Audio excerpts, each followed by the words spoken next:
जो साथी आपके बीच में आए हैं वो आपके महापुरुषों का संदेश लेके आपके बीच में आए हैं। क्या संदेश? कौन सा संदेश? हमारा समाज जब मंच लगाकर ऐसे कार्यक्रम करता है और कार्यक्रमों में कहता है कि हम 85% मूल निवासी हैं, हमारी संख्या इस देश में सबसे ज्यादा है, हम अपने महापुरुषों को मानते हैं, और जब ऐसे कार्यक्रम खत्म हो जाते हैं ये सारी बातें वहीं पर खत्म हो जाती हैं। अगर आप 85% हो तो आपके ऊपर राज कोई दूसरा कैसे कर रहा है? ये अंबेडकर, आप सोशल मीडिया के माध्यम से देख रहे होंगे, संसद में जो बाबा साहब का अपमान हुआ अंबेडकर अंबेडकर अंबेडकर के नाम पर। अंबेडकर एक ब्रांड है, महज एक नाम नहीं है, और इस ब्रांड को दिखावा करके, क्योंकि आप लोगों ने सुना होगा ना कि जो दिखता है वही बिकता है, इस ब्रांड का दिखावा करके बहरूपी आपके ऊपर राज कर रहे हैं और आपके घर का ब्रांड है। आप लोग केवल बैठकर तमाशा देखते हैं। ये सोचने का विषय है। जब तक आप लोग नहीं सोचेंगे, जब तक आप लोग पाखंड से दूर नहीं रहेंगे। बाबा साहब डॉक्टर भीमराव अम्बेडकर ने कहा था, अधिकार मांगने से नहीं छीनने से मिलते हैं, और अधिकार आप तब छीनेंगे जब आपको अपने अधिकार पता होंगे। अगर आपको अपने अधिकार पता ही नहीं तो कौन से अधिकार छीन लेंगे, किससे छीन लेंगे? अधिकार पता होने के लिए जो वर्तमान समय चल रहा है, जो दौर चल रहा है, इस दौर में अगर जीना है तो लड़ना पड़ेगा, और लड़ना लाठी डंडे से नहीं, तलवार गोलियों से नहीं। लड़ाई वैचारिक लड़ाई है, लड़ाई है भुखमरी से, लड़ाई है अशिक्षा से, लड़ाई है बेरोजगारी से, लड़ाई है मनुवाद से, लड़ाई है संपत्तियों से। तो इस दौर में अगर जीना है तो लड़ना पड़ेगा, और लड़ना है तो पढ़ना पड़ेगा। बिना पढ़े आप कोई लड़ाई जीत नहीं सकते हैं। आप सभी लोग अगर बाबा साहब को मानते हैं, अगर बाबा साहब को मानने वाले लोग हैं आप, तो सबसे पहले आप अपने घर में एक संविधान की किताब रखें, और उस संविधान की किताब का कम से कम एक पन्ना रोज पढ़ें और अपने बच्चों को पढ़ाएं।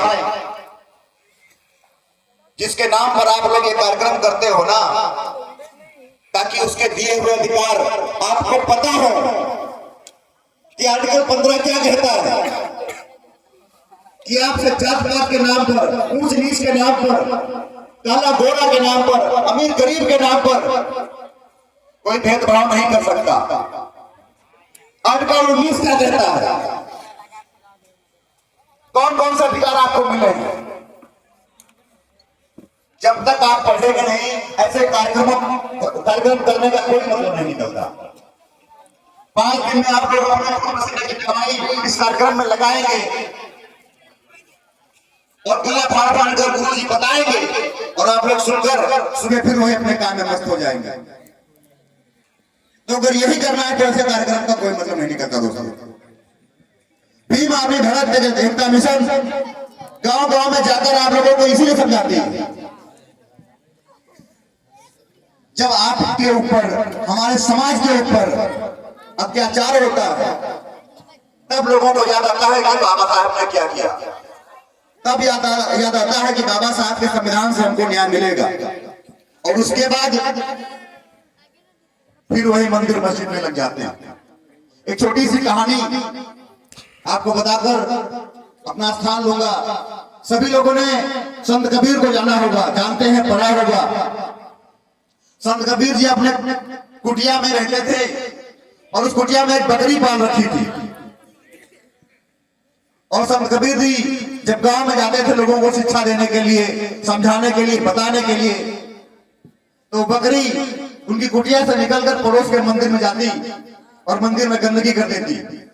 उस मंदिर का पुजारी उस बकरी से तंग आकर कबीर जी के पास आता है और कहता है, कबीर जी अपनी बकरी को बांध लीजिए, समझा दीजिए, ये हमारे मंदिर में आया करे, मंदिर को गंदा कर देती है, मंदिर हमारा अपवित्र हो जाता है। तो कबीर जी ने जो बात कही, जो उत्तर दिया, उस उत्तर को आप लोग ध्यान से सुने। कबीर जी ने कहा यह बकरी अज्ञान है, इसको शिक्षा नहीं मिली, इसको ये समझ नहीं है कि हमारा भला मंदिर में जाने से नहीं होगा। हमको देखिए, हमको ज्ञान प्राप्त है, हमने पढ़ाई की है, हमको शिक्षा मिली है, हमको पता है कि मंदिर में जाने से हमारा भला नहीं होगा, हमारा भला स्कूल में जाने से होगा। अब यह बात आप लोगों को तय करना है कि आपका भला मंदिर में जाने से होगा या स्कूल में जाने से होगा। आप लोगों को यह तय करना है कि आप इंसान हैं या जानवर हैं। जानवर को समझ नहीं है, वो किसी भी मंदिर में जाएगा। अगर आप अपने आप को इंसान मानते हैं, आप इंसान हैं, तो आप समझदार हैं। आप अपना स्थान चुनिए कि आपका स्थान मंदिर में है या विद्यालय में है। और अपने बच्चों को सबसे जरूरी बात, आपके महापुरुष ने कहा था शिक्षित बनो, संगठित रहो, संघर्ष करो। अपने बच्चों को स्कूली शिक्षा के साथ साथ जब तक आप सामाजिक शिक्षा नहीं देंगे, अपने महापुरुषों के बारे में नहीं पढ़ाएंगे, महापुरुषों का इतिहास नहीं बताएंगे, आपका बच्चा पढ़ लिख कर डॉक्टर, इंजीनियर, बैरिस्टर कुछ भी बन जाए, वो अपना कल्याण कर सकता है, आपके समाज का कल्याण नहीं कर सकता। पढ़ लिखने के बाद, नौकरी पाने के बाद फिर वो मंदिर जाएगा कि देवी की, देवताओं की कृपा से हमको नौकरी मिली। याद करिए वो 1950 से पहले का समय, जब इस देश में भारतीय संविधान नहीं लागू था, तब देवी देवताओं की कृपा कहां गई थी? तब हमारे समाज को पढ़ने का अधिकार क्यों नहीं था? तब हमारे समाज को नौकरी क्यों नहीं मिलती थी? तो जब तक आप लोग अपने बच्चों को सामाजिक ज्ञान नहीं देंगे, अगर आपके बच्चों को नहीं पता होगा कि इस महापुरुष ने अपने 4-4 बच्चे कुर्बान कर दिए, तब जाकर आपको यहां पर बैठने का अधिकार मिला। यहां पर बैठा प्रत्येक व्यक्ति आरक्षण का लाभ लिया होगा। और आपको पता है कि आरक्षण का आपको कहां से मिला? 1932 के राउंड गोल में सम्मेलन में जब बाबा साहब जा रहे थे, उनके बेटे का देहांत हो गया था, और जब वो बंदरगाह पर पहुंचते हैं जहाज में बैठने के लिए, तब इनके बड़े भाई आते हैं कि अम्बेडकर तुम जा रहे हो और तुम्हारे बेटे की मृत्यु हो गई, कम से कम उसको दफना दो तब जाओ। बाबा साहब ने जवाब दिया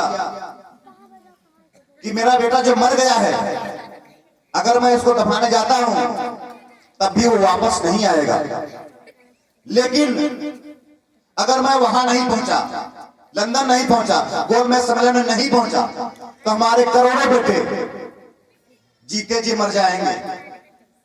और वो करोड़ों बेटे कौन हैं? वो करोड़ों बेटे हम और आप हैं। हमारे लिए, आपके लिए बाबा साहब ने अपने बेटे का अंतिम संस्कार नहीं किया। आपके अधिकार के लिए गोलमेज सम्मेलन में चले गए लंदन, वहां से आपको 2 वोट का अधिकार लाए थे, और साजिश के तहत पूना पैक्ट कराकर आपके 2 वोट का अधिकार छीना गया, और उस पूना पैक्ट के समझौते पर आपको वहां से आरक्षण मिला। तो आप लोग याद रखिएगा, बाबा साहब का कर्ज हमारे ऊपर इतना ज्यादा है कि कितने भी हमारे पुश्ते गुजर जाएं, उस कर्ज को आप मिटा नहीं सकते। और कर्ज को मिटाने का एक ही तरीका है, बाबा साहब ने जो कहा था, पे बैक टू सोसाइटी। अपने कमाई का 10वां हिस्सा, अगर आप पैसा नहीं कमाते हैं तो अपने समय का 10वां हिस्सा, 10 घंटे आप अपने लिए काम करते हैं तो 1 घंटे आप समाज के लिए काम करें, तब जाके बाबा साहब के कर्ज से आप मुक्त हो सकते हैं। तब जाके आप इस कार्यक्रम का सार्थक अर्थ निकाल सकते हैं, सार्थक अर्थ निकल सकता है। तब जाके आपके महापुरुषों को सपना पूरा हो सकता है।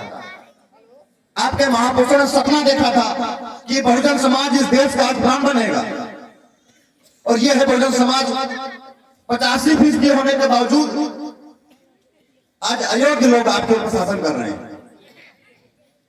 और वो क्यों कर रहे हैं? हमारे समाज में इतनी प्रतिभा होने के बावजूद भी अयोग्य लोग हमारे ऊपर शासन क्यों कर रहे हैं?